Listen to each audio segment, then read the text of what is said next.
Good evening. Welcome to Bedtime Stories, episode 6. That's right. We just the trucking right along on Caught Up Loving a Trill 1 4. Let me put it over here so you can see the full book by Michelle Elaine. Yes, and we on chapter 5. Chapter 5. Oh yeah. So it's a little. It's. I gotta be honest with you. This is moving along a little slower than I would like, but I feel like once it gets good, it's gonna get good. Okay. So as normal, let's start off the bedtime stories with a bedtime cocktail. Okay. So tonight I'm gonna do an old fashioned. But I am not going to be using whiskey this time. I'm going to do it with my Margaritaville tequila. Oh, I didn't drink it all in the weekend, y'all. I didn't drink it all in the weekend, but I've been drinking. I've been drinking. And sharing, of course. I couldn't drink this whole thing in a week. Are you crazy? Child. I did take off an extra day though. And of course, I've tested out the old fashioned this afternoon, and it wasn't that bad. Also, now this is not going to be a pretty picture, but I made my own simple syrup. Now, my handwriting is horrible on here, but this is the only jar I had in the old honey jar, so I just put that in there. So let's get it started. I will have the ingredients down low of the old fashioned, as well as how to make yourself a simple syrup.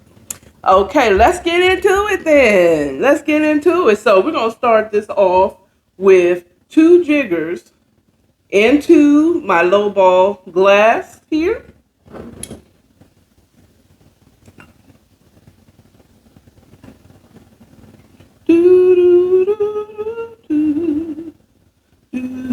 I wish I could play music on here, child. I wish I could play music on here because it'd be so much more entertaining. I should figure out how I can get my DJ's license so that I can play music. Okay, we're going to put this over here to the side on a lower table down there. Okay, now, as you know, old fashioned is simply a spirit, a sweetener, and a bitter. Now, tonight, I am going to use the sweetener is going to be my homemade simple syrup. And it's really easy to make. And I found the recipe I found it on YouTube with Stay Tipsy on YouTube, and it's really easy. It's 1 part water and 1 part sugar, regular sugar. You can do any type of sugar. You could do it with brown sugar, whatever. Just know that whatever color the sugar you use is probably going to be what color your simple syrup is. So I just use regular white sugar, a white cane sugar. Okay. So what I'm going to do is I'm only going to put 1 part or 1 jigger of the simple syrup into it. And also, when you make your own simple syrup, I'm not sure how it works for when you make it, when you get it from the store, because I've never put it in the refrigerator, but on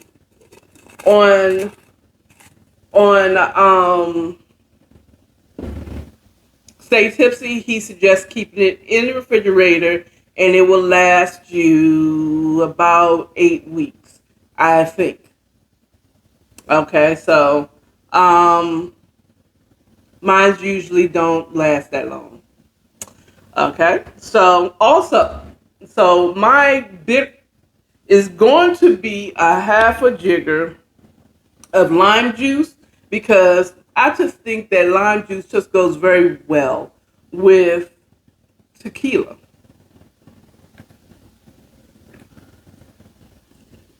And I know some of you are thinking, girl, Aren't you making a margarita? I might be, but I'm not shaking it. I'm stirring. So, and I'm going to put in the last bit of my Fee Brothers lemon bitter, if I have any left. Yeah, that's it. That's all. I don't have no more of that left. So that one needs to be tossed away later. And just for color and a little spicy flavor, this Angostura bitter. Just a drop, 2 drops, 3 drops. That's what I'm going to do. 3 drops. That's it. That's all. Now, also remember, bitters are alcohol. They're just sweetened and flavored. So it's sweetened really, to the point that it's not really just a liquor. Okay, it's not a spirit by itself. Okay, and plus my margaritas will include triple sec, and there's no triple sec in this. So now I'm adding ice to my glass that I have in my, according to Akara glass. Can you see it? Can you see it? You can get it on according to akara.springs.com, and you can get this glass for a nominal fee there. So now we're going to bring this to the center and we're going to stir it like we would do in old fashioned. Of course, as we have told you before, as I told you before on here, that the ice is not just to cool the drink, but it's also to dilute the drink as well. So we're just going to stir this up a little bit. Stir it, little darling, stir it up. Now, unlike that, what did I try to get y'all? That whiskey and the lemon kiwi joint? I tested this one out. So this is for sure all right. Okay. But I didn't include the lime juice. And ooh, this already tastes good. Yeah, buddy. Look, tequila, lime juice, and a sweetener, be it simple syrup, honey, what's it, agave nectar, whatever. If it's a nice sweetener, tell you, it always mixes well with tequila. All right. So let's get into chapter 5. Chapter 5 of Caught Up Loving the Children by Michelle Elaine. Okay, so chapter 5 starts off, and I always open the book like I'm about to read it to you, but I ain't going to read it. I'm not reading it to you. I'm going to tell you what I read, and let me tell you a story from my point of view. So we open up chapter 5 with Tarika. Yeah, remember, Tyson's sister at the laundromat. So this is the situation, how she's there. After, of course, Tyson is gone, passed on, and Toy didn't want nothing to do with that or the rim shop. She didn't want nothing to do with those two businesses. So she passed it along to her in-laws, her mother-in-law and her sister-in-law. Y'all can have it or whatever. And they was excited, girl. They like, oh, entrepreneurship. That's right. That's what I'm talking. So they was really excited about taking on a business that was run by Cynthia's son, Tyson, and Tarika's brother, Tyson.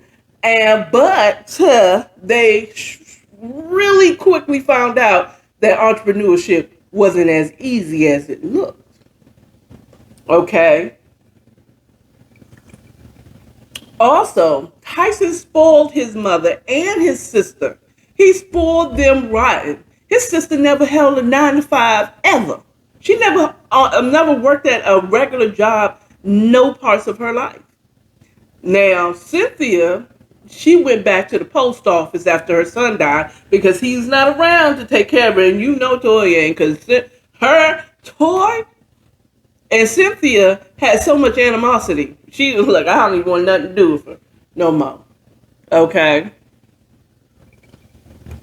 If you go back and read books 1 through 3, you know the animosity between Toy and Cynthia, Tyson's mother. So, right now she's standing in an empty laundromat. She can't figure out how to get no business to this laundromat, which is a question. Side note, how do you advertise for a laundromat? I've never seen a commercial for a laundromat. I either needed one and went to the closest one to me, or I needed to go to the closest one to me. You know what I'm saying? So I kind of understand. I'm interested enough. I wish the author tell, maybe her and Toya sit down sometime later on in the book and talk about how they can get business back into the laundromat. How you do it? Now, I think this is what probably happened. When Tyson closed the rim shop and the laundromat, he had regular business. And he let go of his employees and they closed it. So I'm pretty sure someone came there to wash their clothes as they normally do, not knowing that this was a laundering business. Anyway, you know what I'm saying? And they came there and it was closed. It's like, dang, they closed and they went somewhere else. They never went back to even try to see if they, were open. You close something for a couple of years and it reopens, you lose that business to someone else. Those people move. They get washing and dryers in their apartment units, like me. As much as I pay for rent, I better have laundry.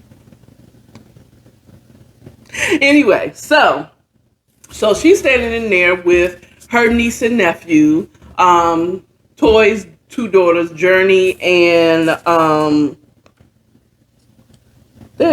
what's her two daughters' name? Journey and Brooklyn, and her nephew through Therese, Prince.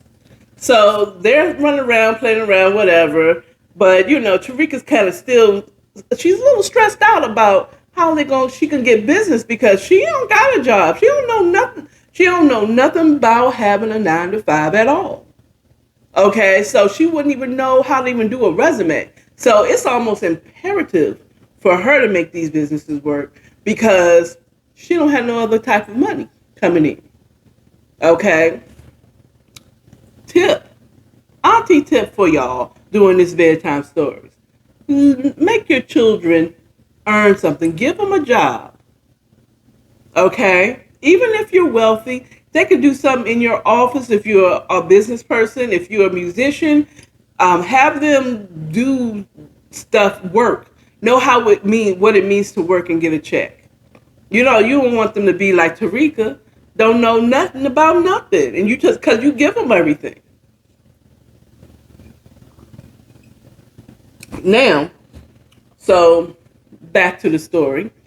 Brooklyn and they running around, and Tarika inwardly is stressing a little bit about how she gonna get to make a profit from this laundromat, get business in there because it's empty, child. It is empty. I don't know what to compare that emptiness to. The emptiness of the soul of a dark devil worshiping person. I don't know, child. I don't know what I can compare that to. Empty as a chicken bucket at a family reunion. A Southern family reunion? Mm-hmm. Yeah, maybe no. Okay, whatever. And notice I said Southern, not black, because everybody likes fried chicken. Anyway, so she's there meeting the mothers of her niece and nephew.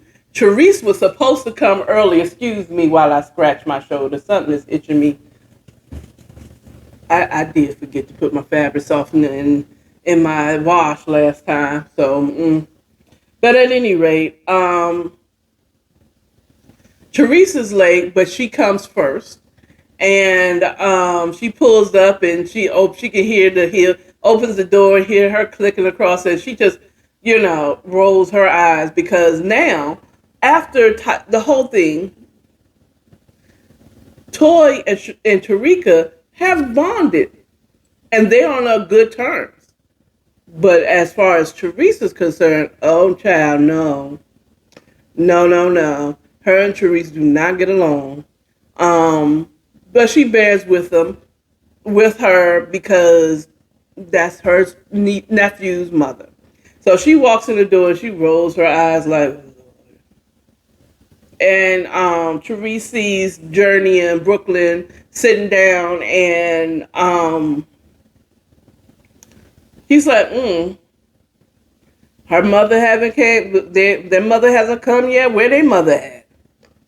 Not loud, just enough that Tarika hear. She's like, why you care? I'm pretty sure you don't need to know where she at. Okay, you know how it is.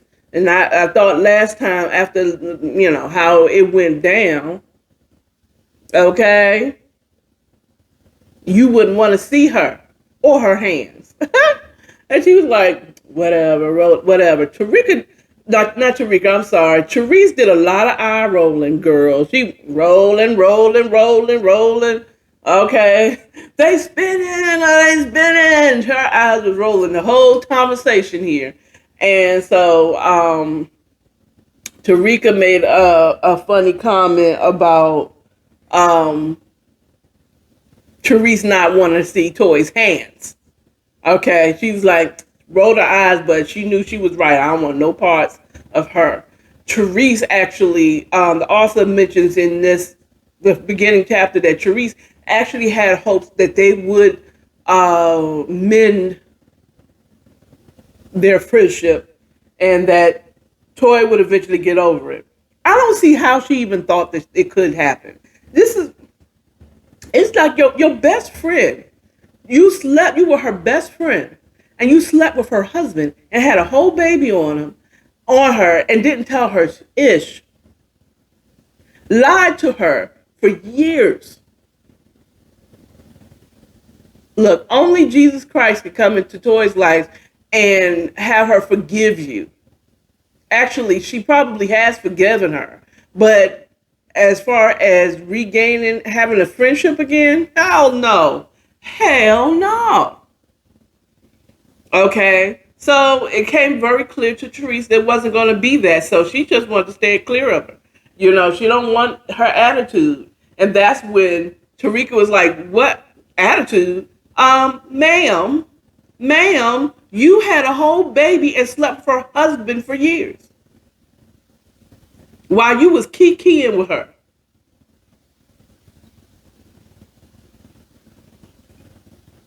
Are you surprised that she ain't got over it? Again, roll the eyes, rolling of the eyes. But she knew she was right. She knew Tarika was right. So, Tarika's like, Tarika was like, and anyway, not that it's any of your business, but I arranged for you to pick up your child first. You late. And then Toy's going to be picking up her daughters. Okay. Oh, let's also add the fact that Therese has been sitting up there always trying to drop her son off so that she can run them streets. Okay. Find another person to dupe into paying her all kinds of money and get knocked up by. She's still out in these streets. So Tarika and Cynthia ain't really feeling Therese at all because she's always trying to drop her child off so that she can go out and run the streets. So Therese was like, let me go. He's like, Prince, come on. Let me hurry up. Let's get on out of here. Bye, girls, whatever. You know what I'm saying? By the way, Therese is also very thankful that Toys kept her word. I hear this a lot in this book. It's like, why do they think that Toy wouldn't keep her word? What would make you think that she wouldn't keep her word? She said she's not going to keep her sister, her daughters from their brother. She don't want nothing to do with you, Therese. And then she got a third party, Tarika, to allow them to be together. Okay? So but Therese leaves out with her son, Prince, kind of quickly because she knows, like, she was late and Toy is on her way So she don't want to see none. She don't want to see a toy or her hands. So she didn't go and get on out of here. She like, let me go and get out of here. I ain't trying to have her attitude or her hands. Okay, I'm just getting over my black eye. That happened a whole year ago, over a year ago. Okay, so she leaves and Tarika goes back to still kind of stressing out about this, how she's going to make this place work. But she's keeping an eye on the girls as she waits for Toy to come in. And shortly after Therese leaves, Toy does come in. She comes in like a superstar. It's like, boom, Toy's in the room. And she's like, hey, it's like, hey girl. And the daughter's like, money. And they come running and hugging her. And Tarika, in the book, she mentions that she was very modestly dressed. Nice cute shades, name brand shades, a black tank top, and some cut off jean shorts. You know what I'm saying? With some Dior slippers or something like Christian Dior slippers or whatever, or slides, not slippers, slides. Akara, what's the difference between a slipper and a slide? One is made for outside and one is not. Duh. Just like a bonnet is not a hat. Anyway, moving on. So she gets there, the girls run to her, hug her, like, Mom, yeah, you had a good time. He said, how was the girls? He said, oh, Toy, I never have a problem out of the girls. He said, well, good. I know, but I have to ask. He said, no, they're a joy. They're a joy. They're wonderful kids. You've raised wonderful kids. In the back of Tarika's mind, she kind of admires Toy, because she's a businesswoman. She's never been haughty. She's never been really high-minded about herself. And she admired the fact that not only was she a good businesswoman, but she is the bomb mom. So it's like, and she was grateful that they could form a relationship after the death of her brother. So Toy's like, okay, all right. So she said, oh, I'm sorry, let's rewind back real quick. So on Teresa's way out, she said, oh, and tell Toy, sorry about Jamal. He said, Jamal? He said, no worry. I said, who's Jamal? This is what Tarika says. She's like,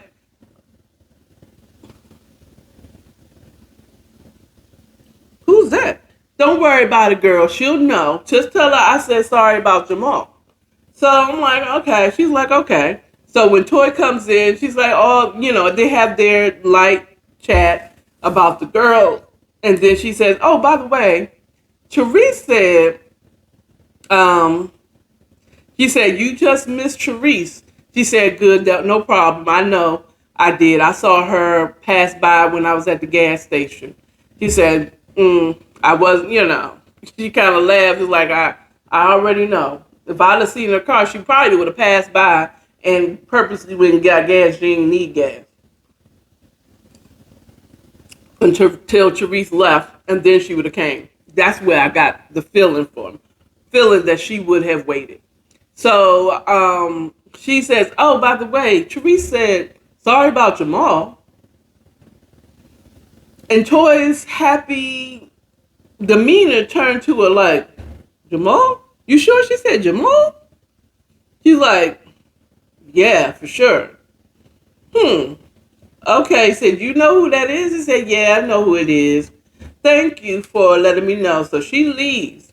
She gets the girls. She puts them in their booster seats. And on her way, after she closes the door, on her way to getting into the going to the driver's side, she pulls out her phone and calls Zeus and said, like, is it true? Now, knowing in the type of business that Zeus is in and the former business that Toy was in, you can't really say too much details over the phone. But Zeus responded like, yeah, it is. And you know what that means. So I got a lot on my plate. I'm going to have to call you back later, girl. I'll talk to you later. She's like, okay. Now she knows that Jamal, she formed a bit of a connection with some of the people she worked with when she was running the business, Tyson's business. And Jamal was one of them. So this concerned her. And this is just was sad to know that this was happening. So she said there's nothing that she can do. She can't stop the pending war that's about to happen. So all she could do is give up a silent prayer of protection over Zeus and the others that will be involved in this. So after that prayer, that was the end of that beginning scene of chapter 5. The second scene starts with a week later after Jamal's funeral. Zeus and a couple of his business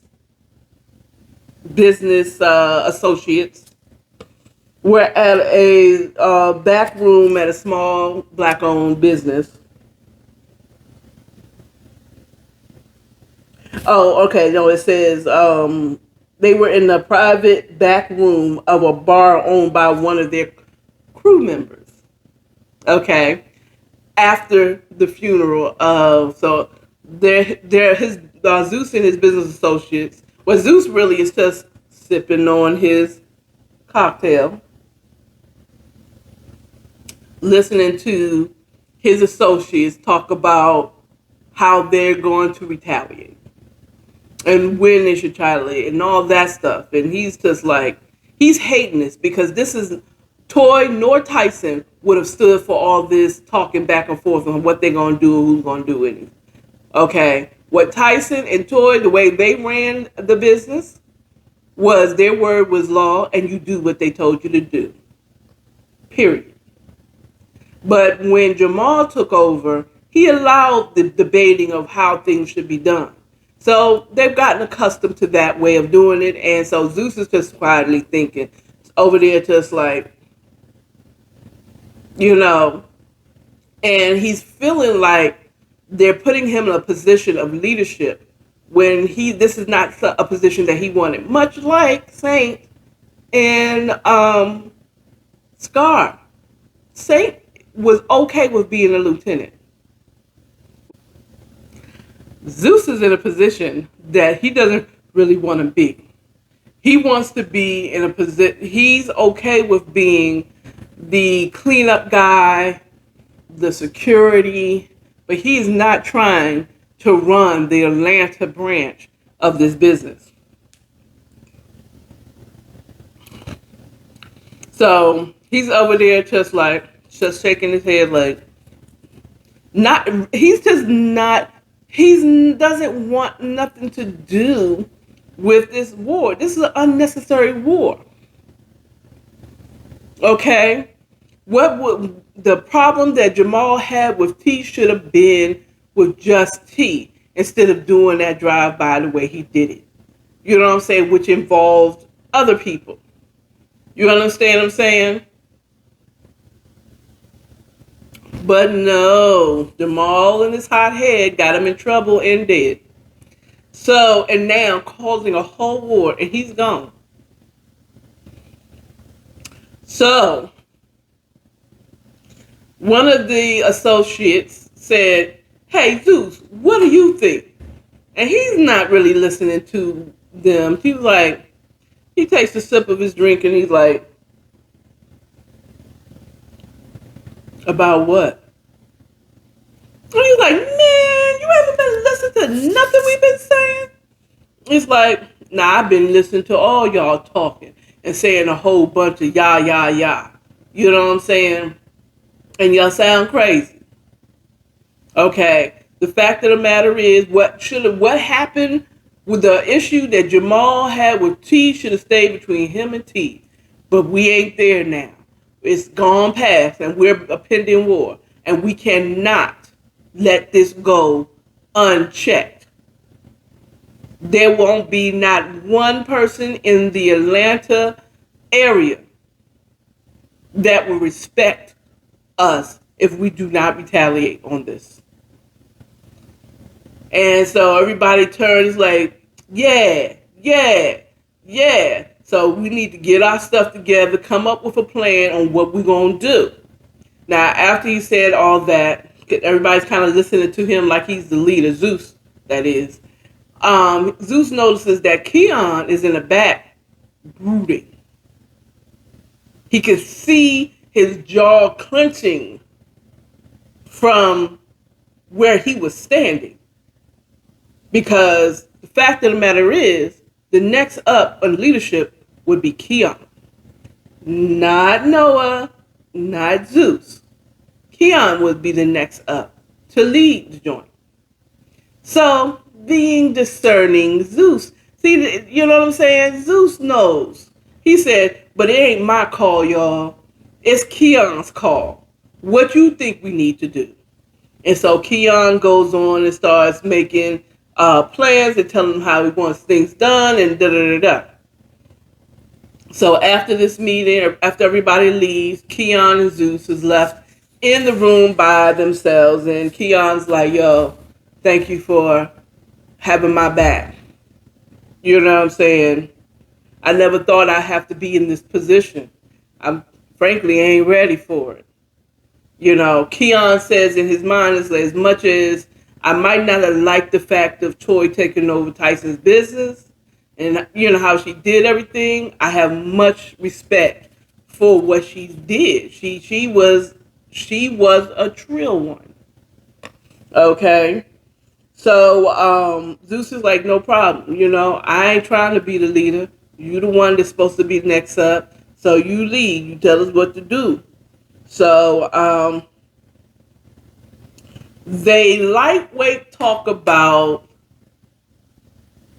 someone coming to town in the morning. Okay. So we're going to have to, you know, are you ready for the meeting? Because he's supposed to be in town tomorrow. They don't say who it is, but I'm going to tell you who I think it is. All day, every day. It ain't Scar because he's sick. It's good old-fashioned Saint. And the question is he going to bring Desiree?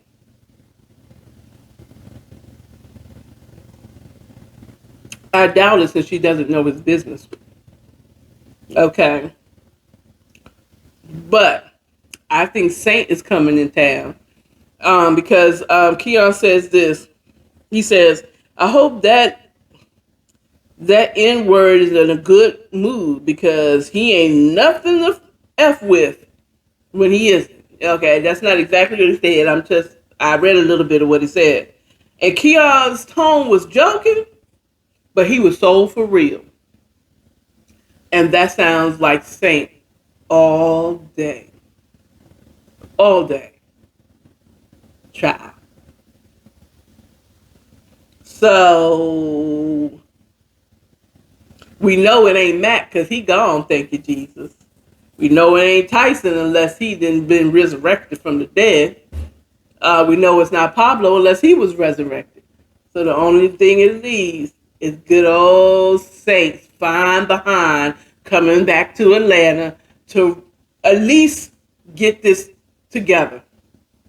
Okay?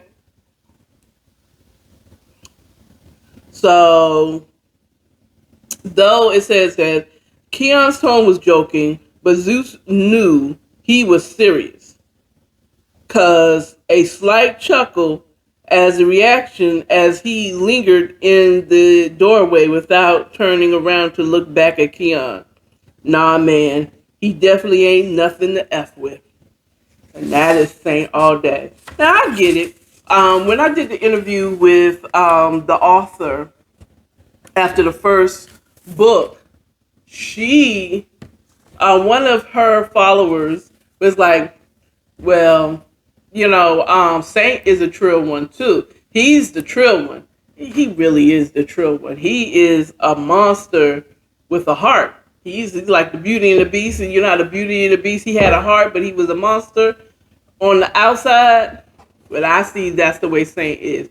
He's a monster on the outside, but he has a heart, and the only one who can get to it is Bella, or in this case, Toy. So that's the end of chapter 5. I'll meet y'all back here for chapter 6 and see what happens when Saint gets back in town, because I know that's the only one to be there. That's the only one that could be there. That's the only one. That's the only one that could show up. Unless it is Scar. But I don't think none of them have met Scar. They know Saint, though. Anyway, that's all I have for you tonight.